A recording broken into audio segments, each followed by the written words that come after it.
안녕하세요. 핵부자 주식TV 핵부자입니다. 오늘 설명드릴 종목은 카카오입니다. 금요일에 1.17% 상승 마감하여 13만원 기록 중입니다. 시가총액은 57조 8,490억원으로 굉장히 큰 회사입니다. PER은 121배 정도 되고요. 배당 수익률은 0.02%로 상당히 작습니다. 현재 카카오의 시가총액은 6위입니다. 예전에 많이 올랐을 때는 네이버를 앞지르기도 했죠. 전문가들이 다들 네이버가 훨씬 카카오보다 시가총액이 높이 올라갈 거다 했는데 예상이 점점 들어맞고 있습니다. 카카오 사신 분들은 기업 개요 안 읽어보고 사신 분들 상당히 많을 겁니다. 카카오 하면 전 국민이 다 알죠. 카카오톡으로 많이들 쓰고 계신데요. 그래서 그냥 카카오 이름만 듣고 사시는 경우가 대부분일 겁니다. 제가 기업 개요를 한번 읽어보도록 하겠습니다. 동사는 2017년 유가증권 시장에 신규 상장했습니다. 상장한 지 4년밖에 안 됐네요. 메신저, 포털, 커머스, 모빌리티, 핀테크 등 다양한 서비스를 제공하고 있습니다. 신규 사업 개발사, 다음 글로벌 홀딩스, 컴퓨터, 멀티미디어 프로그램 개발, 제조, 판매사, DK테크인 등의 기업을 연결 대상 종속회사로 보유하고 있습니다. 자회사인 카카오페이가 2020년 상반기 카카오페이 증권을 선보였습니다. 카카오게임즈는 2020년 9월에 코스닥에 상장하였습니다. 엄청난 경쟁률을 기록했었죠. 주요 주주를 보도록 하시겠습니다. 김범수 외 65인 24.24%, 국민연구공단 8.4%, 맥심 맞나요? 맥시모인가? 맥심오 PT 6.29%, 블랙락 펀드 어드바이저 외 12인 발음이 좀 꼬이네요. 어드바이저 외 12인 5.17% 해서 44% 지분을 보유하고 있습니다.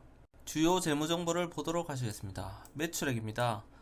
매출액 보시면 엄청난 상승을 기록하고 있죠. 2028년에 2조 4천억, 2019년에 3조, 2020년에 4조 1천억, 2021년에 5조 9천억. 정말 엄청난 상승세를 기록하고 있습니다.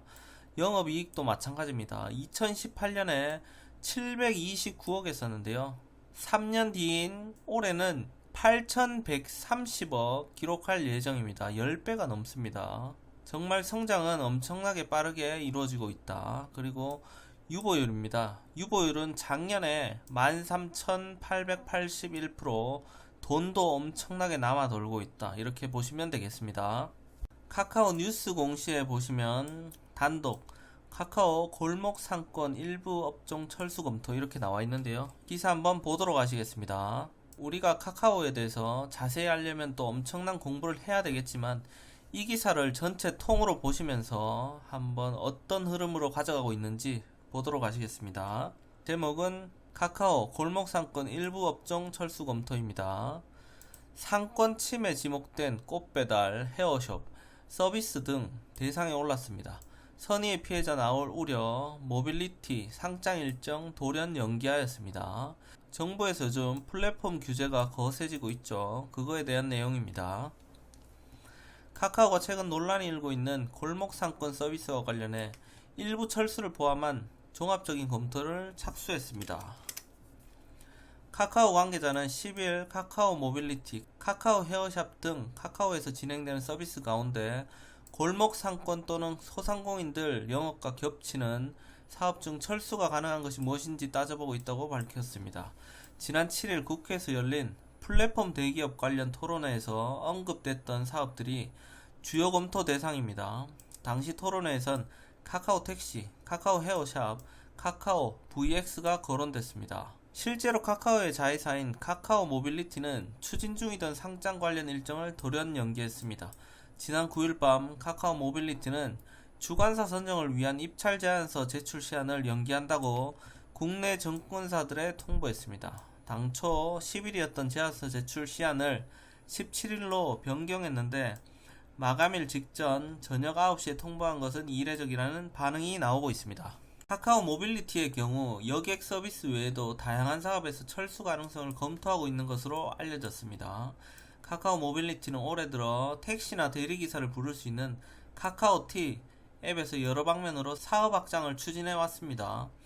지난 3월에는 세차 정비업체와 손잡고 카카오티 앱 내에서 방문형 서비스를 받을 수 있는 내차 관리 서비스를 선보였습니다.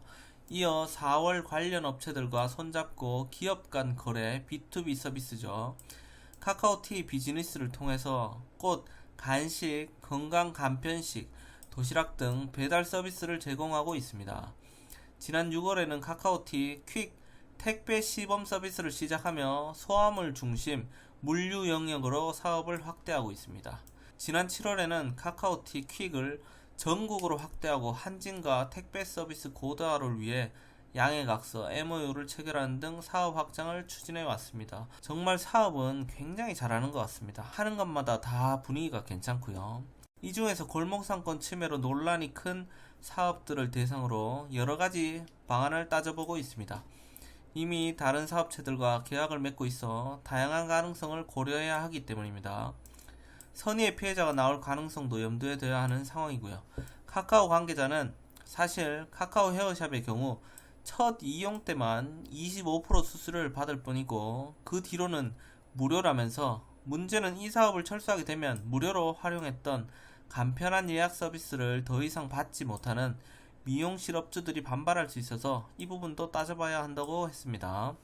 한편 카카오 핀테크 자회사 카카오페이는 자동차 보험료 비교 가입 서비스를 오는 24일까지만 운영하고 중단할 것으로 알려졌습니다.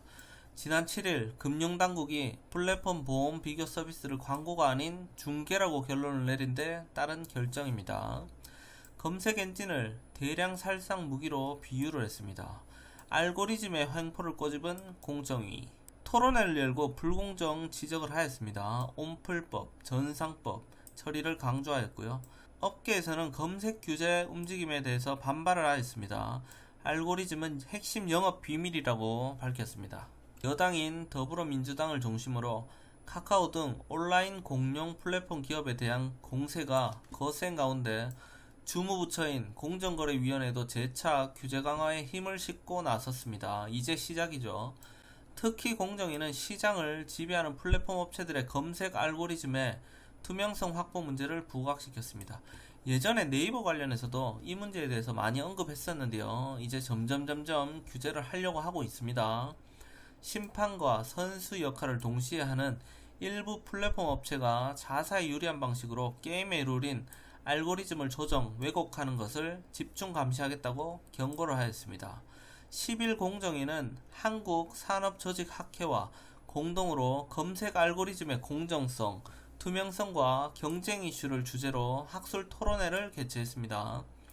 김재신 공정위 부위원장은 디지털 경제에선 검색 알고리즘에 따른 노출 순위가 시장의 승자와 패자를 가르는 기준이 될 수 있다며, 플랫폼 업체가 스스로 승자가 되기 위해 검색 알고리즘을 조정할 가능성을 배제할 수 없다고 지적했습니다. 그는 2017년 데이터 과학자 캐시 오닐이 쓴 대량 살상 수학 무기의 내용을 인용했습니다. 김 부위원장은 캐시 오닐의 책은 잘못 설계한 알고리즘과 편향된 데이터 사용이 사회 불평등을 더욱 심화할 수 있다고 경고한다면서, 알고리즘은 가치 중립적이지 않고 기호로 표현한 누군가의 의견이며 무엇을 목표로 어떤 데이터를 선택하는지에 따라 결과가 천차만별이 될 수 있다고 설명했습니다. 조성욱 공정위 위원장도 온라인 플랫폼 부작용에 대해 우려를 표명했습니다. 조 위원장은 이날 서울 포시즌 호텔에서 열린 주한유럽 상공회의소 조찬 간담회에서 규제의 필요성을 역설하였습니다. 그는 플랫폼이 입점업체에 새로운 시장 접근 기회를 부여하지만 불공정 행위 우려도 상존하고, 소비자에게 더 많은 선택지를 제공하지만 소비자 피해 사례도 증가하는 양상이라며 플랫폼 부작용에 대한 우려가 커지고 있다고 말했습니다. 공정위가 두 행사에 걸쳐 강조한 핵심은 온라인 플랫폼법, 온풀법이죠. 제정과 전자상거래법, 전상법 개정입니다. 플랫폼 시장이 새로운 가벌 문제의 장이 된 만큼 현재 국회에 계류된 두 법안이 조속히 통과되어야 한다는 것입니다. 온풀법은 국내에서 입점업체와 소비자 간 거래를 중개하는 30여 개 국내외 공용 플랫폼에 계약서 작성, 교부 의무를 부여하고 중요한 거래 조건을 필수 기재사항으로 지정하는 게 핵심입니다. 전상법 개정안은 플랫폼 거래를 전상법 적용 대상에 포함하고 검색 결과 순위의 투명성과 공정성을 확보하는 것을 골자로 하고 있습니다. 그러나 플랫폼 업계 관계자는 정부의 검색 알고리즘과 관련한 움직임에 대해서 기업 영업 기밀 침해라고 강력 비판했습니다. 그는 삼성전자의 반도체 공정 핵심 비법을 정부가 관리하겠다는 것과 마찬가지가 아니냐며 검색 알고리즘은 플랫폼 기업의 핵심 영업 기밀이라고 밝혔습니다. 우리가 공공기관도 아니고 사기업의 정보를 쥐락펴락하겠다는 게 말이 안 된다고 목소리를 높였습니다. 자, 본 기사에 대해서 댓글을 한번 보도록 하겠습니다. 순공감순으로 이렇게 나와 있습니다. 카카오 헤어샵 참나 이 삐리리들은 플랫폼 하나 쥐고 있다고 빨대를 안 꼽는 곳이 없네. 결국 국내에서 수수료나 삥 뜯겠다는 건데 우리나라에서 이 정도 기생해서 몇십조 자본 만들었으면 해외 매출 나올 사업을 해야지. 이렇게 올려놨습니다. 플랫폼 노력 없이 투자 없이 고용 없이 기존 상권에서 삥 뜯는 사업이다. 카카오 여기저기 다 해집고 다니며 소기업 다 죽인다. 정말 문제가 많은 기업이다. 카카오 소상공인 피 빨아먹는 기업이다. 뭐 이런 여론이 상당히 안 좋은 내용들이 있습니다. 공감 내용을 보시면 따봉이 2000개, 700개, 550개 이런 식으로 굉장히 많습니다. 여론은 안 좋다 이렇게 보여집니다. 차트를 한번 보도록 하겠습니다. 월봉 차트입니다. 2016년부터 현재까지 이렇게 보고 있는데요. 2016년 11월 30일에 14,000원이었습니다. 최고치는 올해 6월 30일 173,000원이었습니다. 얼마나 올랐을까요? 한 1200% 이상 이렇게 올랐습니다. 와, 진짜 이때 투자한 사람들 돈 어마어마하게 벌었을 것 같습니다. 보시면 2020년 이후에 거래량이 들어왔고요. 2021년 최근에 또 거래량이 어마어마하게 들어왔습니다.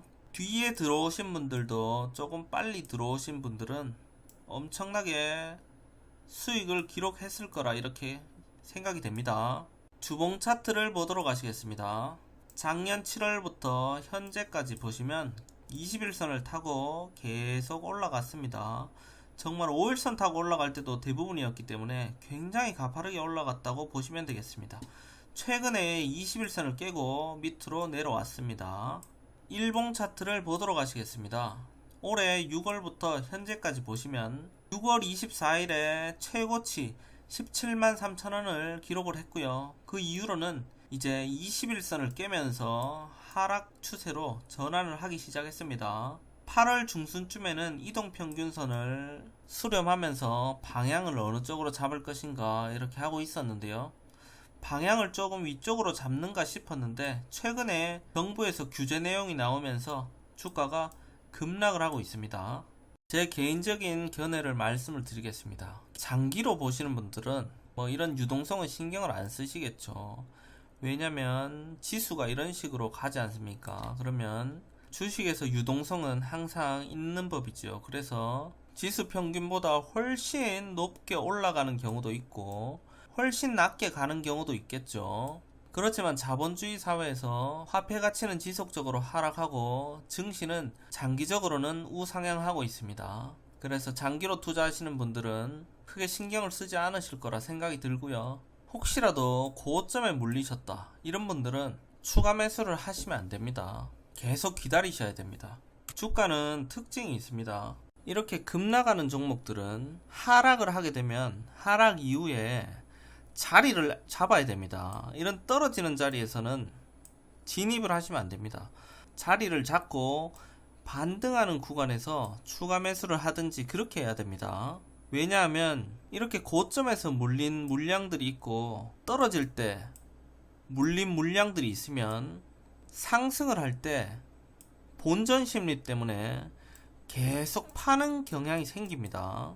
얼마나 무섭겠습니까? 여기서 잡았는데 한번 본전까지 올라오면 팔고 다른 종목 사면 되겠죠. 얼마나 마음고생을 많이 했겠습니까? 그래서 올라갈 때마다 밀리고 올라갈 때마다 밀리고 계속 그렇게 되는 겁니다. 그래서 항상 주가가 이렇게 크게 밀리면 가격 조정과 기간 조정을 반드시 거쳐야 됩니다. 충분히 거치게 되면 더 이상 파는 물량이 많이 안 나오는 시기가 있습니다.